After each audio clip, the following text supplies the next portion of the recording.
Hi,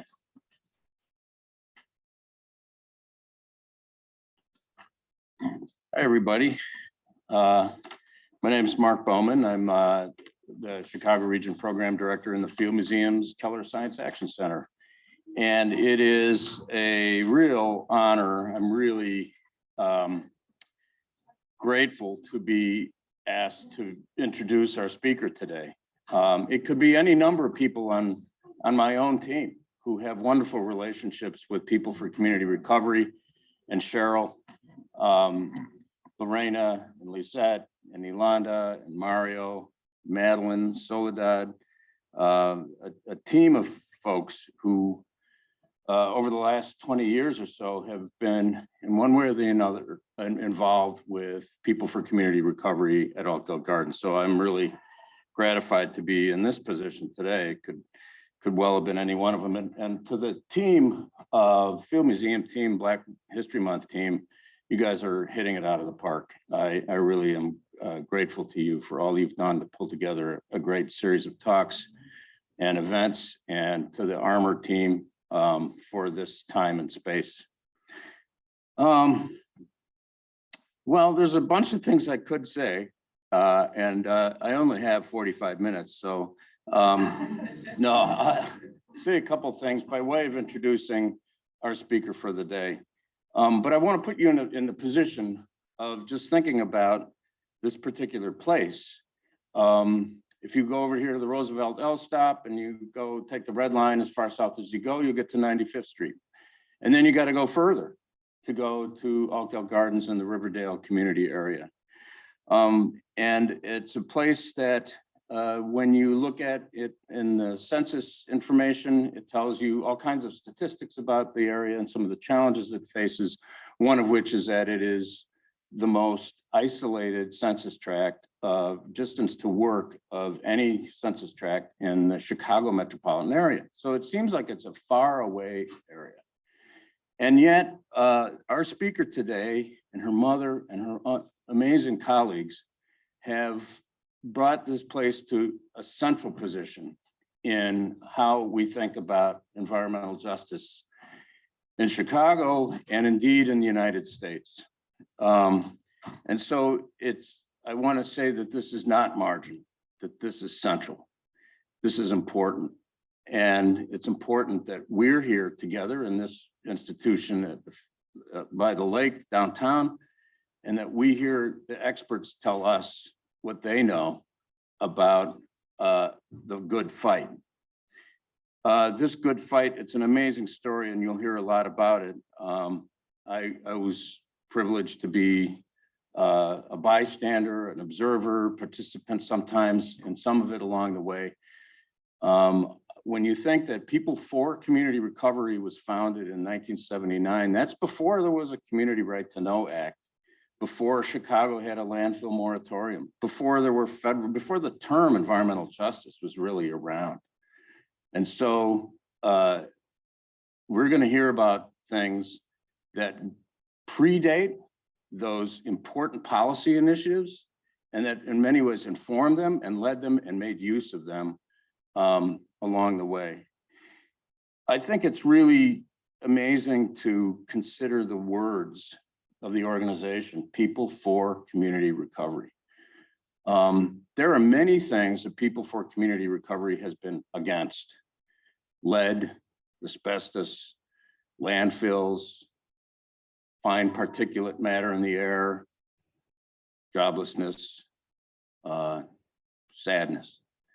But this is an organization, I think we'll hear the arc of the story about what comes when you're for something as well. Of course, you fight those fights along the way, but now you also are fighting.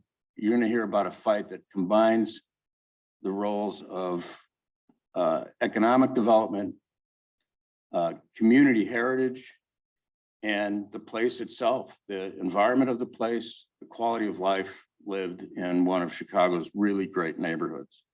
And so I like that actual preposition in there. I like the for. This is for community recovery. There's an arc of a story here that is well worth hearing. Cheryl Johnson is the executive director of People for Community Recovery. Cheryl's been a leader on so many initiatives, so many elements of these initiatives.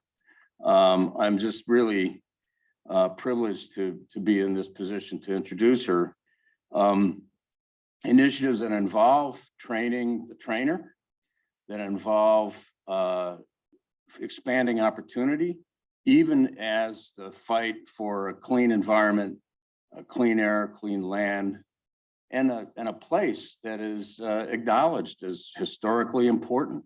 All those elements come together in Cheryl's work over time. And Cheryl, of course, herself stands on the shoulder of giants. That includes and begins probably with her mother, Hazel. And I think we'll hear that story. So without further ado, Cheryl, my pleasure to introduce you, Cheryl Johnson, a leader in the environmental justice movement in Chicago and nationally.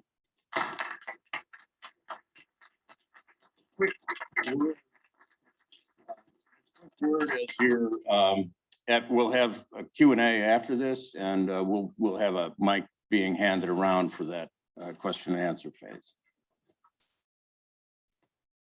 Thank you. Will I be able to see the PowerPoint from here? Okay. Let's see what happens. Good afternoon, everybody. And I want to really thank everyone for coming out to celebrate and honor the work of my mother, Hazel Johnson. Extraordinary woman, firm woman, a woman that didn't take no mess.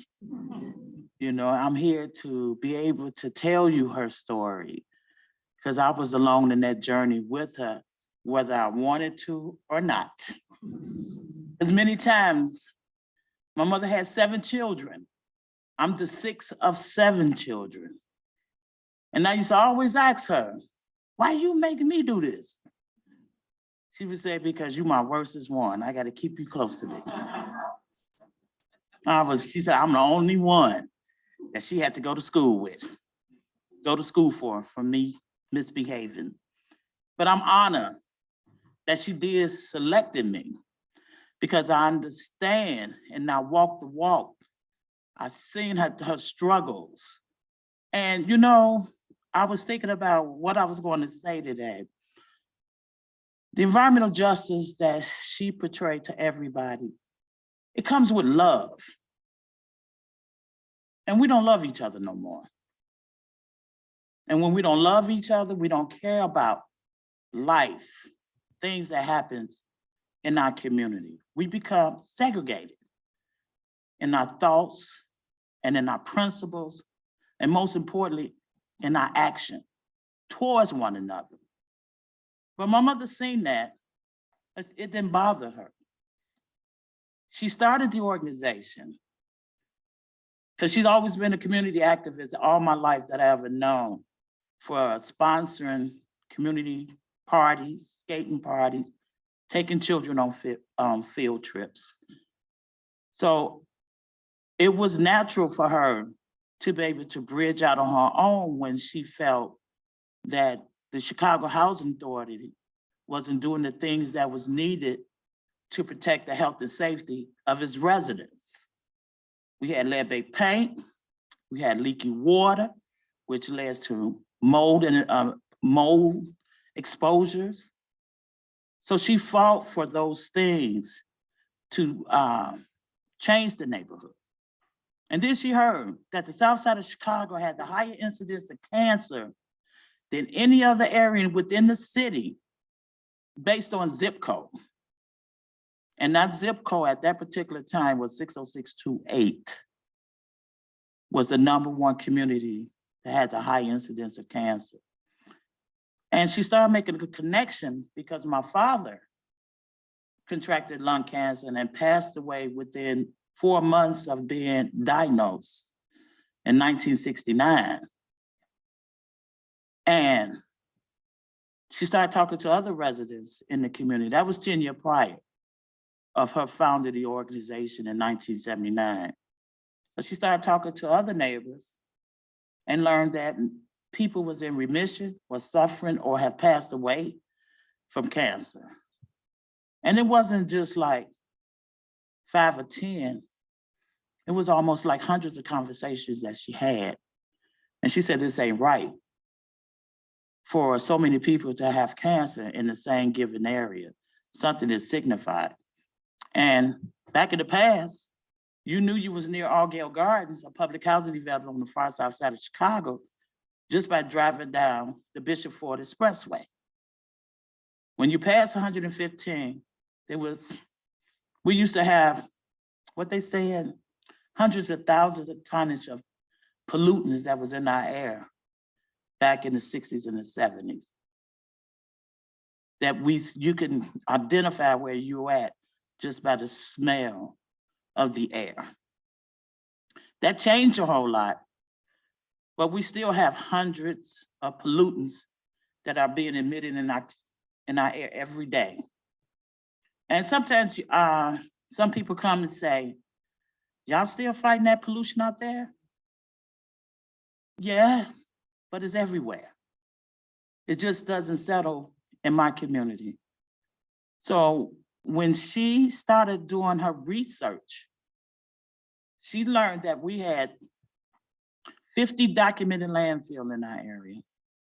We had 250, currently still have 250 leaky underground storage tanks, and over 350 something hazardous facilities in operation and storage facilities. So she coined our community the toxic donut, because Argyle is like in the center of the donut, and outside the parameters, all these pollutant entities, even the Lake Calumet Water Treatment Facility, the Water Recommendation District of the Greater Chicago, and which is currently still operating in our community. So when she learned that this was in our community, and there's other documents that shows that the south side of Chicago was the dumping grounds for the state of Illinois, she crossed racial lines. She went into the Haywich community. She went into the South Deering community, and they formed Citizens United to Reclaim the Environment. They protest the CID landfill because they wanted to do an expansion and accept more garbage. They was able to turn around 57 dump trucks within 4 hours. And after the media left, Waste Management had them arrested for trespassing. But one of the first environmental victory of my mom is right down the street, adjacent neighborhood known as Maryland Manor. There was 20 houses that was out there, a lot of open land where people was gardening. But what we learned, that the people in that neighborhood for 25 years paid taxes for water and a sewer system they never had. So at that particular time, Harold Washington was the mayor. And the governor, I can't remember who was the governor during that time. And they thought that was an embarrassment for the state and the city to have a community within the city is not connected to water and the sewer system. And it was they was drinking well water, and it was visibly contaminated with a lot of chemicals at that particular time. So we was able to get them a water connected to the water system, and also a sewer system, a partial sewer system that still need to be developed in that area. Unbeknownst to us, that was also the area where in the city of Chicago, where there's only route for the Underground Railroad that is located in our community. And they received a historical designation this past, last year during the summertime.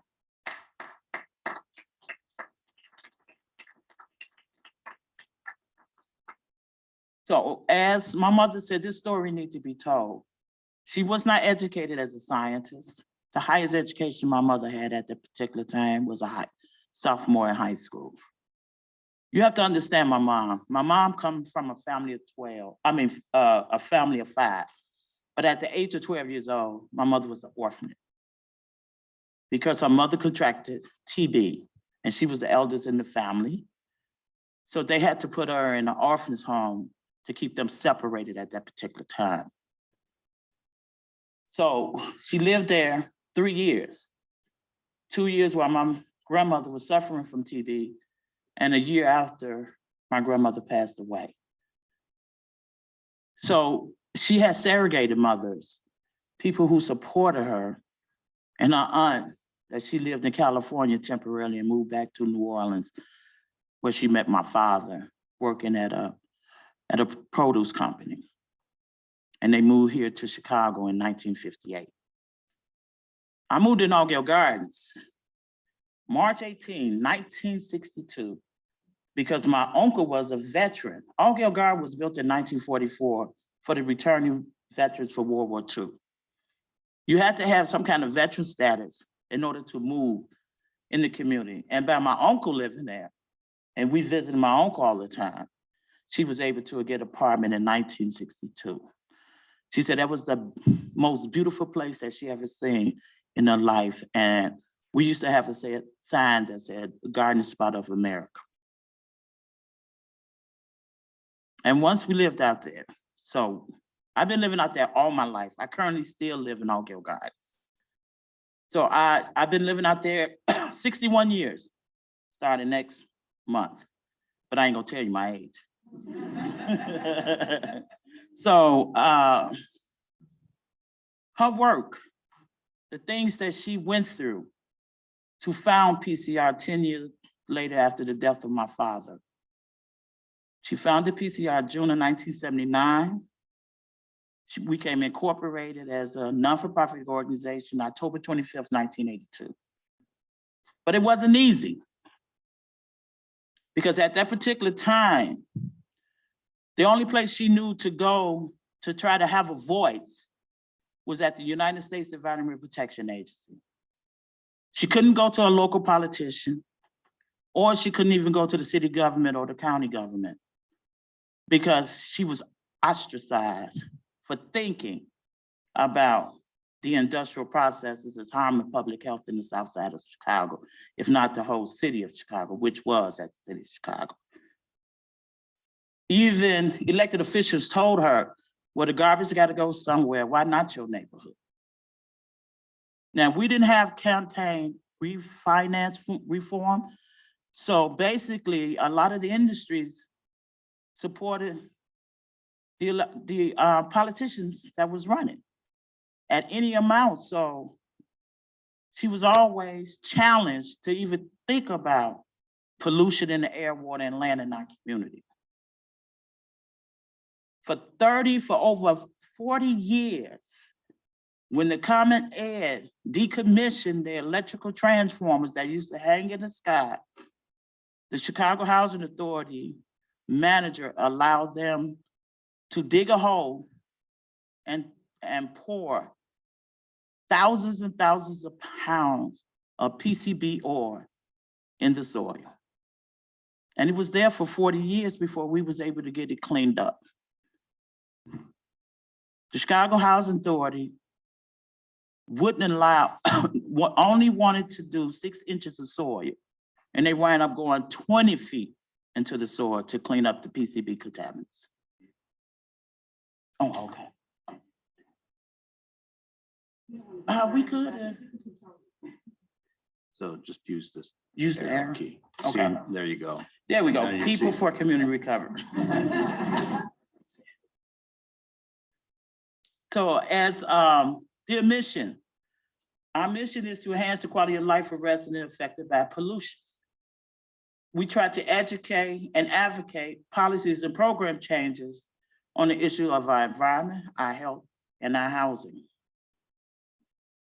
These are the work that we are continuing with, the legacy of my mother's work: environmental justice, health equity, job and community-led development, safe and affordable housing. So when I talk about the environmental justice aspect, when she first started, the United States Environmental Protection Agency was the first agency that she went to for help, to get information, to learn about what is the extent of the contamination and the exposure that we had in our community. She couldn't get no help. because the United States Environmental Protection Agency was only erected to regulate industry and to work with academic institutions. What community impacts that happens, they wasn't mandated to operate. So they couldn't give us no resources to tell us anything that was going on, even to work with us.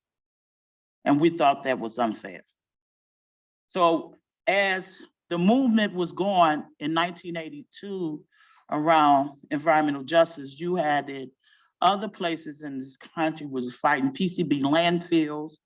You had the petrochemicals in Louisiana. And matter of fact, my mother was born and raised in New Orleans. So she remembered all those factories because she didn't live too far from them. So when you think about that, the EPA, the very agencies that are supposed to protect you, can't protect communities. So as this movement was going on all around the country, and people had the opportunity to hear about other people working, and Dr. Ben Chavis is the one that led this PCB landfill protest and became national news. He also heard about the work of my mother doing, fighting in our own community. So that connection happened where they came together and started lobbying the Clinton administration to create the executive order 12898 that has passed to allow US EPA to open its doors and to provide resources and grants and opportunity to community-based organizations around the country. That was a huge struggle and a huge success that the national environmental justice community was able to accomplish in order for it to trickle down to the regions. And we have region US EPA here, right here in the city of Chicago. They wasn't receptive to work with us, but the coalition that we built locally here with the Southeast Environmental Task Force, the Citizens United to Claim the Environment, Citizens for Better Environment, Center for Neighborhood Technology, we all came together. And we wanted them to all open up an office for environmental justice. They wanted to call the office environmental equity. We said that's not fair because equity doesn't happen in the community that's been negatively impacted. So as this movement continued to go on, that's when President Clinton signed the Executive Order 12898. And now we have Office of Environmental Justice in the United States Environmental Protection headquarters and also within this region. That's a huge success because if we couldn't get the info, we couldn't afford to pay anybody to attain that information for us, which it should be publicly available to everyone, not just academics and not just industry, but community, because we are neighbors. We live next door to each other. The environmental justice community is not against industry. We just want them to operate to the best ability of they can. And if they can't do the job to that ability, then they don't need to operate because they're not trying to the best of their abilities.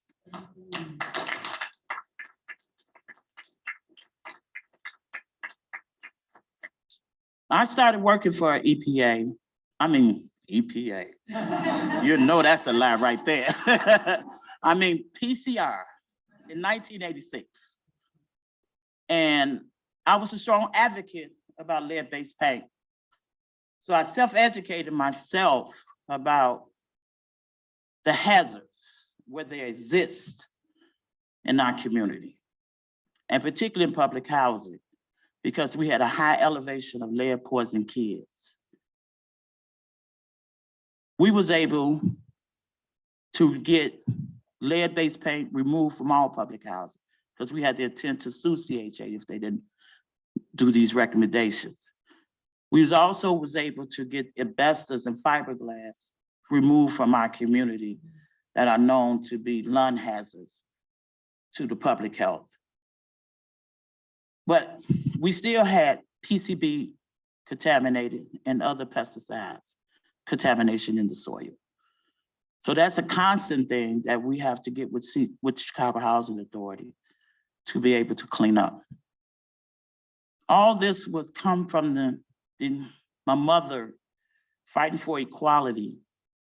It's not just equality for her community, but it was equality for everybody, because none of us should be able to have to breathe bad air. We should not have to drink contaminated water. The water lines that we are talking about today is something we advocated back in the 80s. Nobody would listen to us. We knew that in our community, that the service lines to the water fountain in public schools was poison with lead particles. Nothing was done. And we didn't have the means. It was almost the operation of the PCR, just 3 people in the office working on a variety of issues. Because we had to understand that environmental justice is just not one segment. It has the intersection of many things that impact our community. And primarily the basis that determines that, how good is your land? The land that Allgale Garden was built on was built in 1860, used to be what they call a raw sewage farm, used to operate in our area. And the drainage ditches went through Allgale and to the Little Calumet River. So we know from the operation from the Georgia Employment Sewage Farm had some contamination that was being in our community. So when you think about it from a historical perspective, we're going back to all the way to the 1860s, to the present of where we are today. And when you look at it, when CHA built Allgale Gardens, they knew that the land was contaminated. The city of Chicago knew that it was contaminated, but it was a great need to build it for the returning veterans from World War II, particularly African American. So they built it anyway. And this is how my community became known as the Toxic Donut, because not only we live on it, but it was surrounding our community. But we have to look at what causes all this. It's because the land use practice in the community is poor. Our community became apolitical, was not involved. We had a lot of social economic disparity that happened in our community. And bottom line, it comes from the result of the disinvestment in our communities over the years, which allowed us to become the dumping ground for the state of Illinois. And that should be right.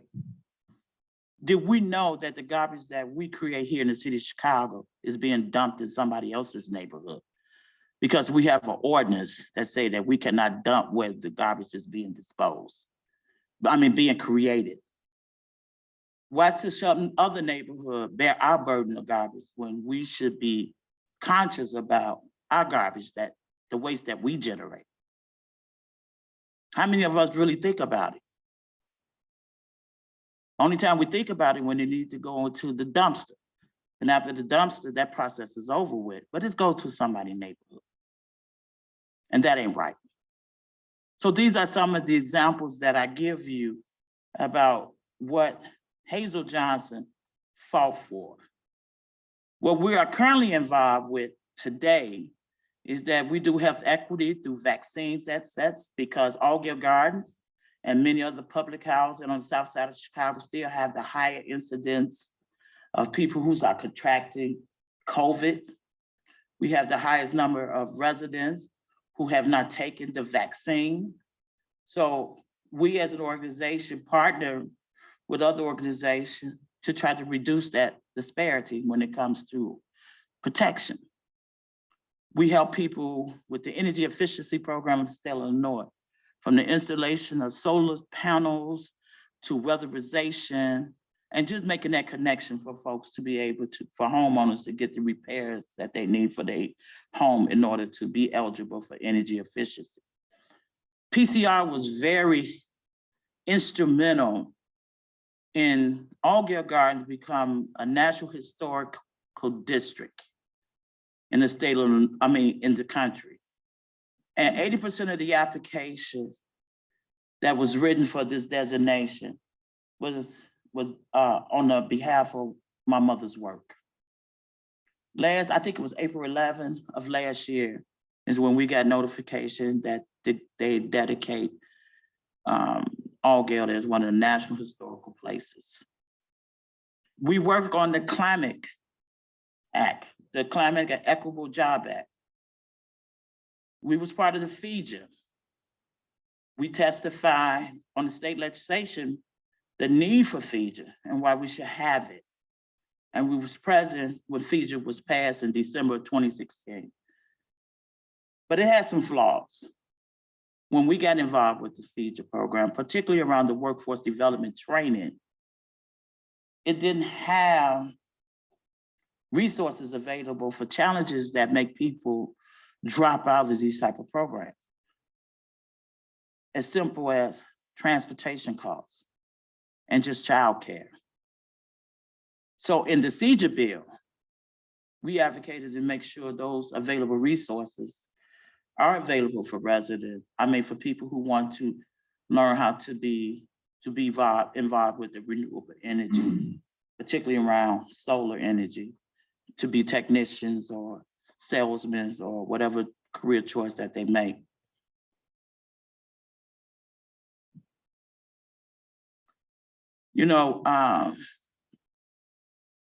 It's still a citywide struggle, but there's also a citywide movement. You have to understand that what impacts my community impacts all communities. But unfortunately, you only have these 5 environmental justice organizations that works on the behalf of the city and at the state and at the national level. You had the Little Village Environmental Justice Organization that has closed down 2 power plants. You had Neighborhood for Environmental Justice, we're fighting many issues around development in their neighborhood. You have Blacks in Green, who's in the Woodline area, that's talking about a green economy and that we should have ownership in the resources that we need every day, such as electricity. Then you have our organization, and then you have the Southeast Environmental Task Force. So we ask that you join our movement today. Now, I didn't put this presentation together because I still got a whole lot to say, y'all. Because I want to understand that regardless, ever since our organization got founded in 1979, we was met with challenges. Challenge of resistance for the same people who's supposed to protect us. Our elected officials, our regulatory agencies, and the remaining government agencies. They all failed people for community recovery. But we still prevail. We still doing the work as we are doing like we did in 1979, trying to be innovative and creative and engaged. And the reason why I say that, there always been challenge for there not to be a home of people for community recovery in our own community.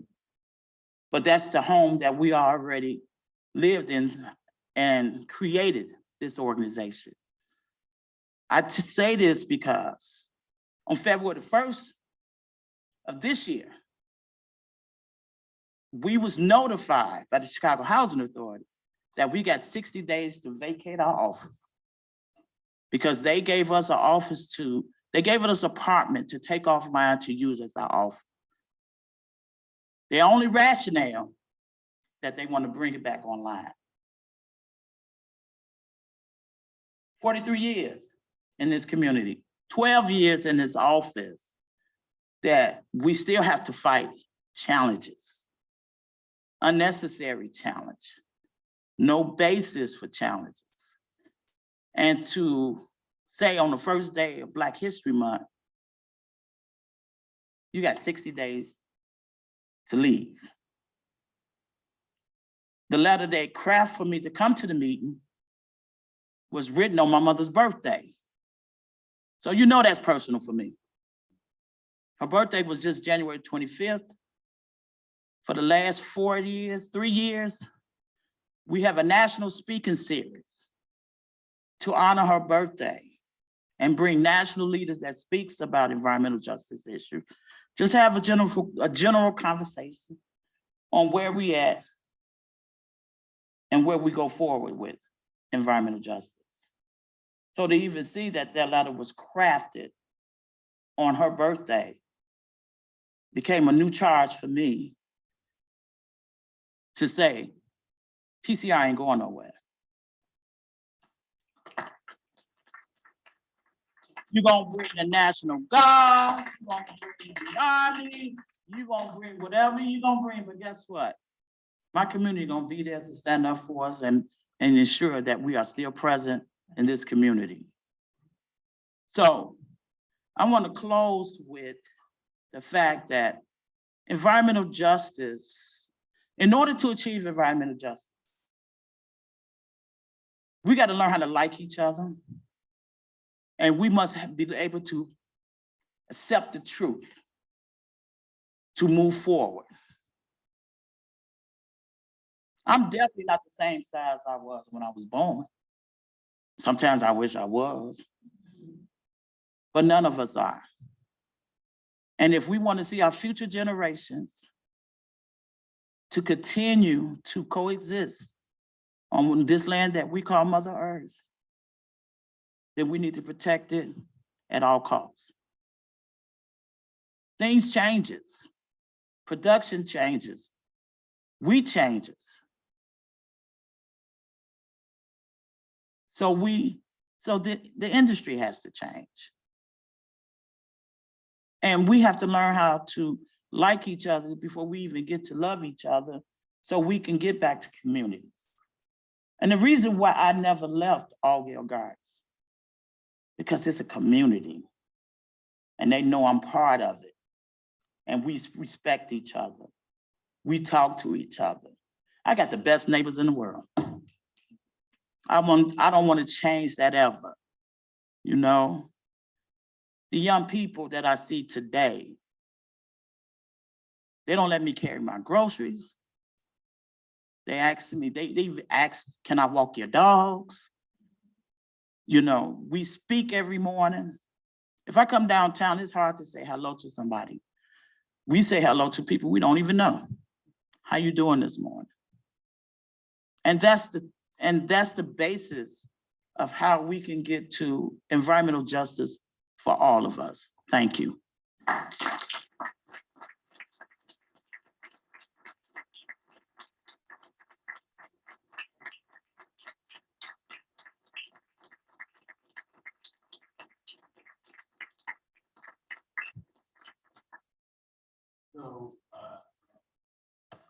So I've got a microphone and I'm happy to hand it to you to ask questions for Cheryl. I did want to say there's a Calumet Voices exhibit in this museum on the second floor, and in it you'll see a photograph of Cheryl and Hazel in the panel that describes some of the environmental justice issues in this region. Really happy to have you participate in that exhibit. I hope you get to see it in a minute. Mm-hmm. Anybody have any questions?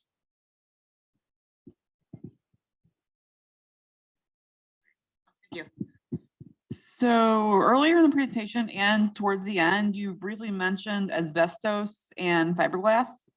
Could you elaborate more on that and what we can do if we have it in our house? Well, one of the things that with lead and asbestos, with lead, anytime there's a change of property, there's a lead disclosure statement that's supposed to be presented to any homeowner when you're transferring that property. It's messed up because the only way that you can kick in the Illinois Department of Public Health and the City Department of Health if you have a child that's been poisoned in that house.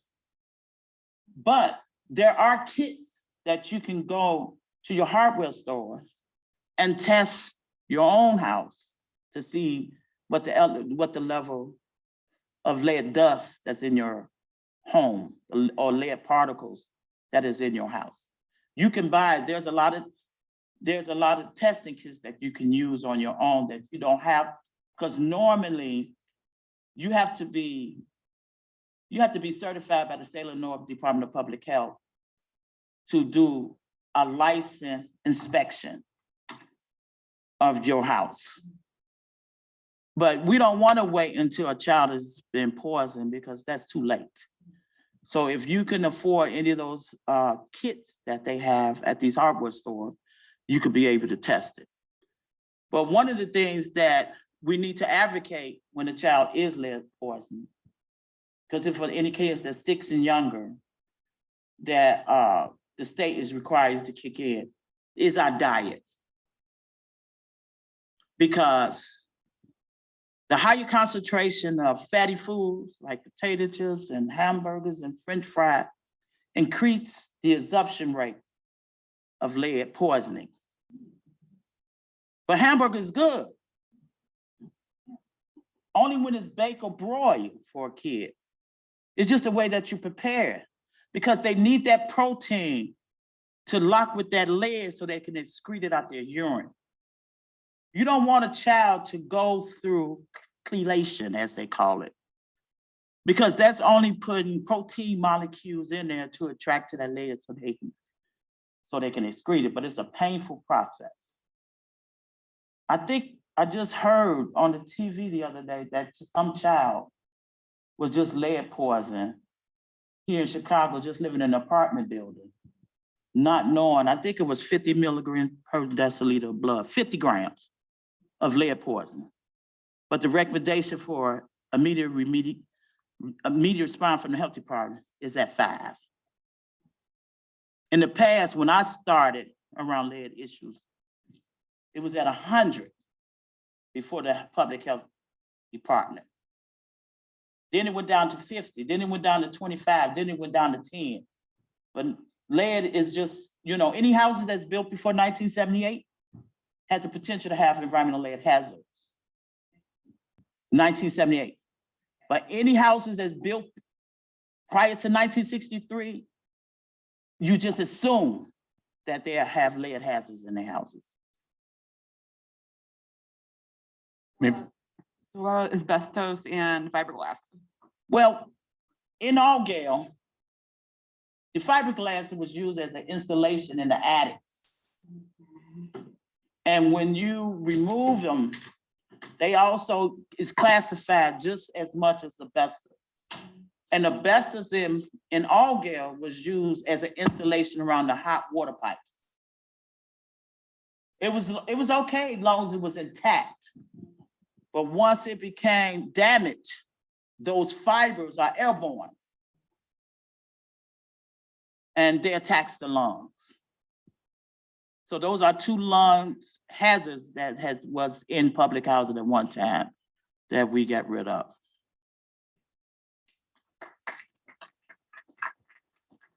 Other questions? Okay, here. Thank you, Ms. Johnson, for your talk. Very inspiring and informative. Can you tell us a little bit about the early 80s? Or maybe it was early 90s, 1991, the environmental justice movement convention in Washington, D.C. Was your mom, and were you a part of that process? I was there, but I didn't attend the ceremony where they, in 1991, at the first People of Color Summit, is where they crowned my mother, the mother of environmental justice. And she was very surprised to go. To be awarded this designation as the mother of environmental justice. And my mother always believed that when you go to DC, make sure you take your business outfit. But they've been working so hard at that People Couple Summit, she decided not to take any dress clothes. And when she learned that they was fin to have the ceremony honor her as a mother of environmental justice, she didn't have no dress clothes. So they got together, they found her some dress clothes. I think the red dress came from somebody from Louisiana in the red hat. Well, they dressed her up for her to receive her honor. You absolutely right, but I was talking about the beginning of this movement started around the same time in 1982 with South Carolina fighting against the PCB landfill. We fighting urban environmental pollution, industrial pollution in the city of Chicago.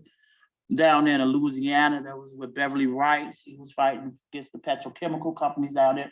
So I'm just saying in different regions in California, they was fighting air quality issues from leaded gas. You know, so all these movements different movements was happening around the country, but they was able to come together and organize that first People of Color Summit in 1992. Did she go to Rio? She went to Rio. She went to the first Rio de Janeiro Earth Summit. Yeah, she did attend that. That was about 92. Yeah, but 92, yeah. 90. Hello, Ms. Johnson. Thank you for speaking with us today. The question that I had was, is there anything that you've learned now that you would tell yourself when you began working with the PCR in 1986? Well, when I started in 1986, I was forced by my mother. She told me I had to. It wasn't no choice. But it was also a transformation for me because I became a mother in 1985. And I always heard my mother say that you don't have to be professional to see something's wrong. Just follow your gut feelings. And that's what she does. She followed her gut feelings. She said, it's the mother of her to get involved with this because she see how it hurt our health. And she was more concerned about children being affected the most because their body is developed. So their body is more acceptable to these chemicals that being emitted into our air every day that we don't. As consumers, part of that problem. We can't get away from that. Our consumerism behavior determine what type of factories that are being built. And just like the shredding companies, we fought the General Iron from coming from the north side of Chicago to the south side of Chicago. It's because of stuff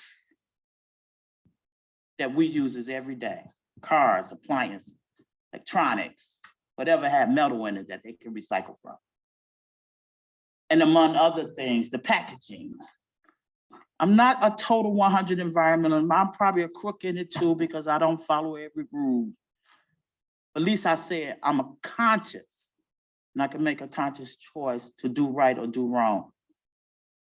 And wrong got us to where we are today, where we are experiencing climate changes. And one thing I can say about my mother, she didn't know nothing about climate change, but she knew back in the 80s when in her speeches that the chemicals, one of the things, chemicals are not going to heaven. Whatever goes up is having an impact on how it comes down. She said we will see in the 80s change in the weather patterns where there are supposed to be floods going to drought. And everything that she talked about, never been trained about, came to fruition. We are experiencing that right now today. So I say to you that I'm glad she made me aware and to continue her legacy. But girl, back then, I was in college and I wanted to college and party. Now I want to party at saving lives and saving our future generation. And that's what she was able to do for me. Well said, thank you.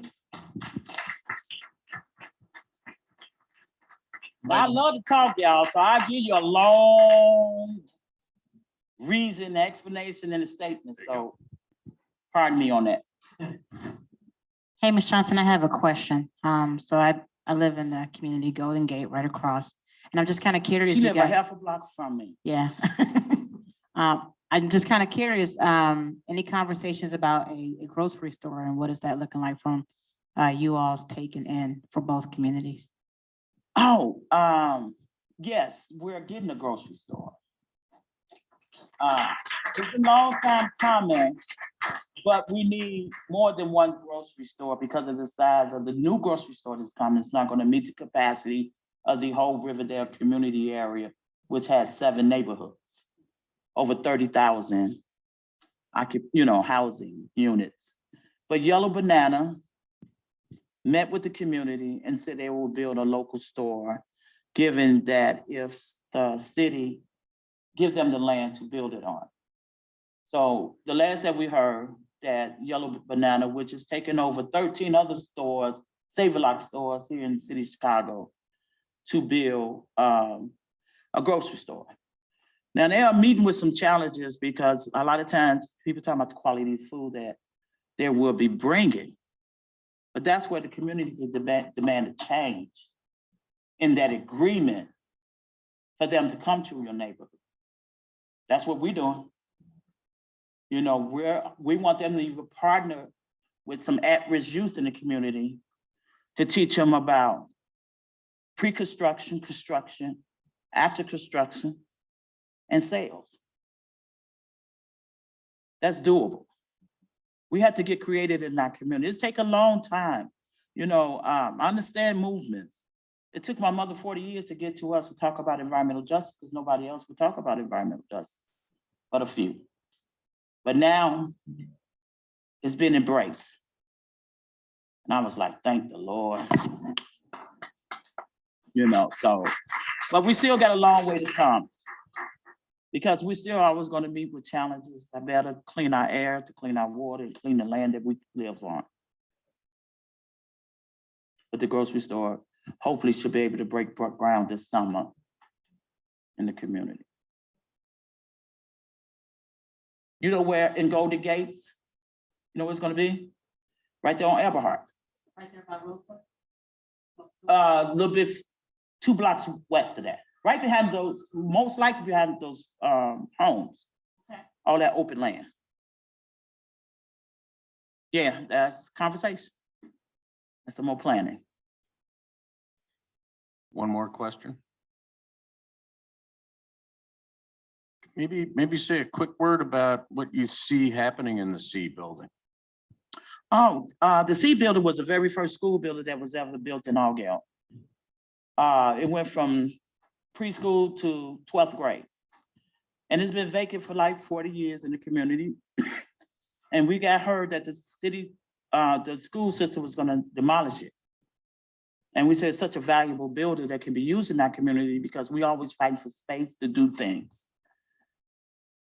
So we was able to organize, have a press conference, and was able to save the building from being demolished because what they was going to replace after the demolition was a playground. And I said, oh my God, you saying we can play, but we can't be educated. What a contradiction coming from school system. So we was able to save it. And this week we just learned that they're gonna allow engineers and architects to go in there to do a conditional assessment that took us 2 years to get to that point. So we hopefully that we partner with the National Park Service and other partners. So hopefully we'll be able to get acquisition of this building and remake it the Hazel Johnson Environmental Justice Center.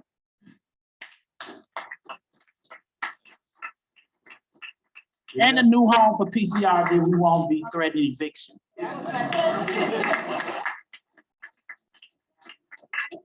Oh, you said, thank you. So you said that 60 days, you said the National Guard and everybody else is coming. What do you want us to do? Well, we're planning. We're planning our strategy because just like I said, what's today, the 8th? So that was just a week ago from today. And we're trying to go through the proper chain of commands. We're waiting on responses. And if we don't get no responses, then we got to do some action. And it's all gonna be in the month of Black History. Because this is history, you know, how would you, someone that, now in my community, I have to say that my mother was instrumental in getting the community building that we have in our community built. She served on the resident council, capital improvement development, where she went to DC to advocate funding to build a community center that we can't even use in our own neighborhood. A lot of people don't even know when Providence Hospital closed. She went to the county every month to say that it needs to be reopened because we have to travel so far to get to Cook County Hospital. So she was responsible for Providence Hospital being reopened. Well, I would say the building of the new one of the Providence Hospital. So when you think about, Little Calumet River floats around all your garden, but it's highly contaminated for hundreds of years because barges go down. She said that the people should have a right to have an alternative place to go fish. So to honor that, was able to develop Flatfoot Lake in her honors, where people can have a choice and fresh fish to fish at, where the US Department of Fishery or something like that, they come out and put new pools of fish there every year. So that's a major accomplishment because it gave people an alternative to be able to go fish in a lake instead of in the Little Calumet River. So when you think about the accomplishment that she was able to make and people wants to, you know, just say, we want you out of here because you on my property. Hell, I lived out there 60 years. I think I bought that property. You know, when you think about it from a mortgage standpoint. So no, you just can't just eliminate us that easy without a fight. Okay, so you did say at the end that ultimately, once you resolve this issue, then you'll stay in that space to get ready for the new space. For the C building, exactly. Okay, all right. So this is all good. Yeah, that'll be a big relief. Won't need no Pepto. Well, I'm noting the time. It's 1 o'clock. Thank you all so much for coming. Thank you so much, Cheryl. All right, Wonderful and thank you presentation. everybody for coming out.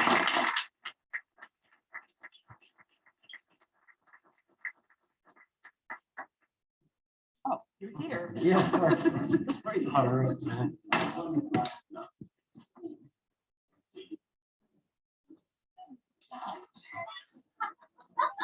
I'm embarrassed that I'm even thinking about this.